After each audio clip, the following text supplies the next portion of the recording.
नमस्कार, mission genius mind से संजीव मलिक। दोस्तों, हमारा ये वीडियो समर्पण को लेकर है। समर्पण करने से, सरेंडर करने से, यूनिवर्स के प्रति सरेंडर करने से अपने कर्मों के हिसाब को खत्म किया जा सकता है। ये इसका टॉपिक है।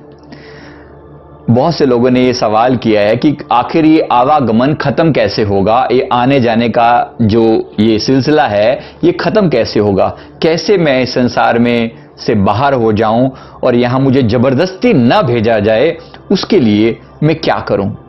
उसके लिए ही रास्ता है समर्पण का, सरेंडर का।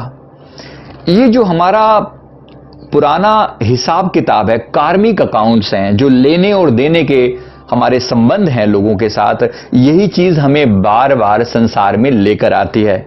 मैंने अपने कितने ही खुद के पास लाइफ रिग्रेशन के खुद के सेशन किए और लोगों के भी करता हूं, तो सबसे बड़ी जो दिक्कत सामने आती है वो यही है कि इतना ह्यूज कार्मिक अकाउंट है, इतनी ज्यादा कर्म पड़े हुए हैं। अगर आज मैं चाहूं भी कि मैं ये सिलसिला रोकना चाहता हूं, ये कर्मों के बंधन मुझे बार बार इस धरती पर आने पर मजबूर कर देते हैं। तो कैसे ये हिसाब किताब खत्म हो, इसके लिए ही समर्पण का मार्ग है। तो ये हिसाब किताब का मतलब क्या है? इसका मतलब यह है कि कार्मिक अकाउंट कैसे बनते हैं। आप सोचिए, अगर मैंने किसी को कुछ दिया और मैं ये उम्मीद लगाकर बैठा हूं कि ये पर्सन मुझे वापस करेगा, चाहे वो पैसा है, चाहे वो प्यार है, चाहे वो सेवा करी है, या किसी के साथ मैंने कुछ दोस्ती निभाई है, किसी को कुछ दिया है। अधिकतर लोग हर काम पूरी तरह से ये डिमांड रख के करते हैं कि ये अगर मैं कर रहा हूं तो इसके बाद में, इसके बदले में मुझे ये वापस मिलेगा। और ये सब जगह हमारे मन की हैबिट बन चुकी है। ऐसा हमेशा होता है बिना किसी अपवाद के। 100% ऑफ द टाइम हमारा मन कोई ना कोई उम्मीद जरूर लगाता है, हर कर्म से उम्मीद लगाता है कि ऐसा करने से मुझे ऐसा फल मिलेगा। यहां तक कि मां बाप भी अपने बच्चे का पालन पोषण ये सोचकर करते हैं कि आज हम इसकी सेवा कर रहे हैं और कल ये बड़ा होकर ये हमारी सेवा करेगा, करेगी। ये भाव से मां बाप अपने बच्चे की सेवा करते हैं। सिमिलरली हम किसी को कुछ भी देते हैं, मान लीजिए कोई भी बिजनेस डील में भी है, पैसा कमाने के लिए भी, और वैसे भी किसी दोस्त को कुछ उधार दिया तो उम्मीद करते हैं कि पर्सन वापस करेगा। अब मान लीजिए कि वो पर्सन जो है एक्सपायर हो जाता है, या तो वो मर जाता है या वो किसी दूसरी जगह पर चला जाता है, उसके बाद उसका आपसे कोई मिलना हुआ ही नहीं, तो आपके मन में ग्रज रह जाता है, आपके मन में एक फीलिंग रह जाता है कि हाय, उसने मेरा इतना पैसा देना था, वो चला गया, वो मेरा इतना पैसा खा गया या मार गया। अब आपने अगले जन्म के लिए कर्म बंधन का बीज बो दिया कि ये जो मैं डिमांड कर रहा हूं कि ये पर्सन जो भाग गया, ये पर्सन जो चला गया, ये मेरे अगर इस जीवन में नहीं मिल पाया तो इससे पैसा लेने के लिए और मुझे अगले जन्म में फिर से आना पड़ेगा और इसको पैसा देने के लिए आना पड़ेगा। और अगर इसको पैसा देने वाला इसके पास अगर ना हुआ तो मैं आपको बता दूं, जो कुदरत का रूल है वो है कि उसके घर में नौकर बनकर या पालतू जानवर बनकर वो कर्ज चुकाना पड़ता है उस व्यक्ति को जिसके पास पैसा देने को ना हो किसी कारण से। तो मेरे कहने का मतलब ये कितना भारी कर्म बंधन हमने बना लिया जब मैंने उम्मीद लगा रखी थी किसी से कि ये पर्सन मुझे ये चीज लौटाएगा। कितना हैवी है ये कर्म बंधन, उसके भुगतान के लिए मुझे आना पड़ेगा। नाउ सिमिलरली, अगर किसी ने मुझे पैसा दिया और पैसा देने वाला चला गया या मैं किसी कारण से चला गया और उसके बाद हम कभी मिल नहीं पाए, अब मेरे मन में मुझे लौटाना है। डेफिनेटली मेरे मन में इसके लिए अभी तो पछतावा बहुत होता है कि हाय, मैं उसका पैसा लौटा सकता। तो ये जो कार्मिक अकाउंट है, ये ही मुझे फिर से अगले जन्म में खींच कर लेकर आएगा। अगर इस पर्सन को दोबारा जन्म लेना पड़ा, ये कहीं आया, तो मुझे भी उसके साथ ही आना पड़ेगा। ये बहुत जरूरी है। अगर वो और मैं मिलेंगे तभी तो लेन देन होगा ना। इस तरह से बनते हैं कार्मिक अकाउंट। तो अब समर्पण का अर्थ क्या है? समर्पण का अर्थ यह है कि मैंने पैसा दिया, जरूर दिया, किसी की हेल्प करने से परहेज नहीं रखा, या किसी की सेवा करनी थी तो करी, मैंने अपने बच्चे की सेवा करी, लेकिन ये मानकर करी कि ये बच्चा जो है, ठीक है मैं सेवा जरूर कर रहा हूं लेकिन इससे कोई उम्मीद नहीं लगा रहा, सब कुछ समर्पित कर दिया प्रभु तुझ अर्पण।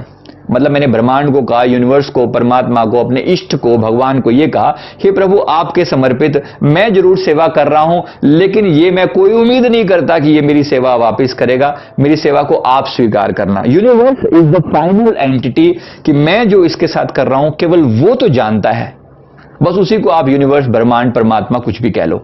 तो परमात्मा जानता है कि आप इसकी सेवा कर रहे हैं और आपके मन में कोई उम्मीद नहीं है। क्या आपको लगता है, क्या आपको लगता है कि ये पर्सन जिसकी आप सेवा कर रहे हो, इसके भीतर परमात्मा मौजूद नहीं है? या आपने जो सेवा करी, क्या उसको परमात्मा ने नहीं देखा? अगर ये सब कुछ उसको दिखाई दे रहा है और वो दे रहा है, तो फिर आपको चिंता करने की बिल्कुल भी जरूरत नहीं कि ये पर्सन आपकी सेवा करेगा या नहीं करेगा। Universe will take care of it. परमात्मा अपने आप इस बात का अरेंजमेंट करेगा कि वो आपके लिए, अगर आपने निस्वार्थ भाव से सेवा करी है तो आपको डेफिनेटली इतना मल्टीप्लाई करके लौटाएगा जिसकी आपने कल्पना भी नहीं करी होगी। क्योंकि जब आप वो उम्मीद लगाकर से किसी की सेवा कर रहे हो कि मैं सेवा कर रहा हूं उसके बदले में मुझे ये रिटर्न मिलेगा, तो डेफिनेटली आप एक बिजनेस की तरह बात कर रहे हो। ये बिजनेस की बात है, मैंने सेवा करी तुम मुझे सेवा कर देना, ये लेन देन हो गया।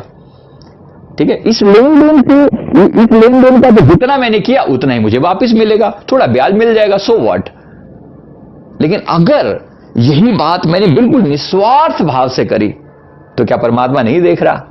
क्या वो नहीं लौटाएगा? डेफिनेटली लौटाएगा, और बड़े प्यार से लौटाएगा। लेकिन उसकी भी उम्मीद नहीं करनी, प्रभु मैंने दिया और मैंने भी क्या दिया, क्या सचमुच मैं किसी को दे सकता हूं? जब मैं इस धरती पर आया था तो कुछ लेकर आया था क्या? कम से कम सांसारिक मामले में कुछ नहीं लेकर आया था, श्वासों की पूंजी लेकर आया था, वो भी आपकी दी हुई है। अगर मैं इस बात को ढंग से समझ सकूं तो एक बहुत गहरा अहोभाव पैदा होगा, धन्यवाद पैदा होगा कि मैं कुछ भी नहीं लाया, फिर भी मेरे हाथों से तूने कितना कुछ दिलवा दिया, शुक्रिया प्रभु, शुक्रिया, वाह, मजा आ गया। ये अहोभाव जिसके जीवन में पैदा हो गया, उसके फिर अहोभाव से, थैंकफुलनेस से सेवा होती है। वो करता नहीं है, वो करता नहीं, अपनी कहीं पर भी मर्जी नहीं चला रहा, अपनी कहीं पर भी वो इच्छा नहीं मन में पैदा हो रही, लेकिन फिर भी उससे कर्म हो रहे हैं। और जो कर्म समर्पित भाव से हो रहे हैं, अहोभाव से हो रहे हैं, धन्यवाद भाव से हो रहे हैं, वो कर्म सचमुच समर्पण की कैटेगरी में आते हैं और वही आपको मुक्त करने का रास्ता है।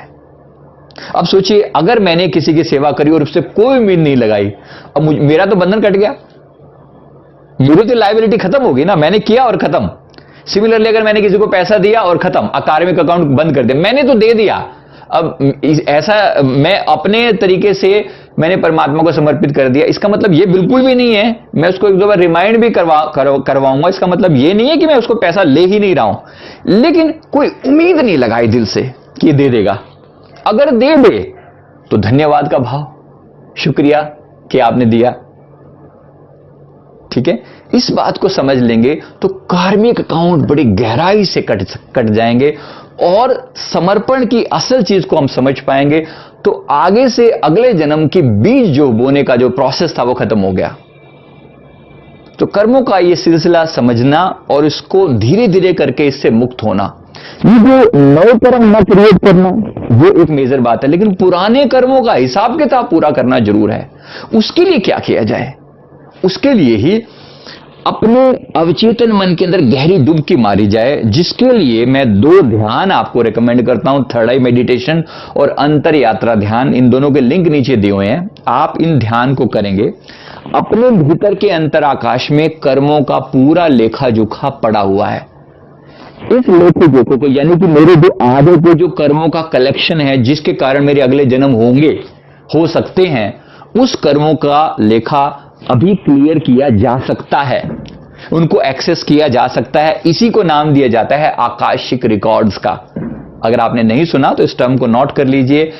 इसी के कारण हम अगले जन्म होते हैं, या कर्मों का, संचित कर्मों का कलेक्शन आप उसे कह लो, या आकाशिक रिकॉर्ड कह लो, या कुछ और नाम भी लोग देते होंगे, इससे कोई फर्क नहीं पड़ता। फर्क इस बात से है कि अब उसको डिलीट कैसे किया जाए। वो डिलीट भी इन्हीं आज के सत्कर्मों से ही होंगे, क्योंकि पीछे जो हो चुका है, मैं पीछे लौट कर तो जा नहीं सकता। अब क्या हो सकता है, मैं जो अब कर सकता हूं, एक तो मैं अब के कर्म पूरे निष्काम भाव से करूं, समर्पण भाव से करूं, और पिछले कर्मों के लिए मैं बार बार माफी मांगता रहूं। मैं कहूं कि प्रभु, जो भी मैंने पहले गुनाह किए हैं उसके लिए मुझे माफ कीजिए और आगे का रास्ता दिखाइए। ये मैं कह सकता हूं, डेफिनेटली कह सकता हूं। तो कर्मों के लिए माफी मांगते रहना, लगातार माफी मांगते रहना, इससे आपके अंदर नम्रता बनी रहेगी, इससे आपके अंदर ह्यूमिलिटी बनी रहेगी, इससे आपकी ईगो नहीं बढ़ेगी। और ईगो हजार मुसीबतों की एक मुसीबत है। इनफैक्ट सचमुच कहूं तो एकमात्र मुसीबत अगर संसार में कोई है तो वो ईगो है, और उसको काटने का एकमात्र जो रास्ता है वो समर्पण है। इसके बारे में मैं थोड़ा और ईगो के बारे में फिर से आगे के लेक्चर्स में चर्चा करूंगा। अभी के लिए इतना ही। आप मेरी बात को समझ पा रहे हैं जहां तक। अगर आपको ये वीडियो अच्छा लगे तो जरूर लाइक करें, शेयर करें, हमारे चैनल को सब्सक्राइब कर लें, और आगे के लिए आपकी जो भी डिमांड हो आप नीचे कमेंट्स बॉक्स में जरूर बताएं। कि अगर आपके मन में कोई सवाल है तो वो भी बताएं, और किसी और टॉपिक पर आप वीडियो चाहते हैं तो वो भी बताएं, जिसको फीडबैक को हम हमेशा अपने ढंग से, आपकी हर फीडबैक पर हम ध्यान देते हैं, आपके हर कमेंट पर हम ध्यान देते हैं, और हमारे काउंसलर से बात करके आप अपनी समस्याओं का समाधान भी कर सकते हैं। मैं उम्मीद करता हूं ये वीडियो ने आपको जरूर इंसाइट दी होगी। वीडियो को लाइक करें, शेयर करें, और हमारे चैनल को सब्सक्राइब करें। Thank you very much.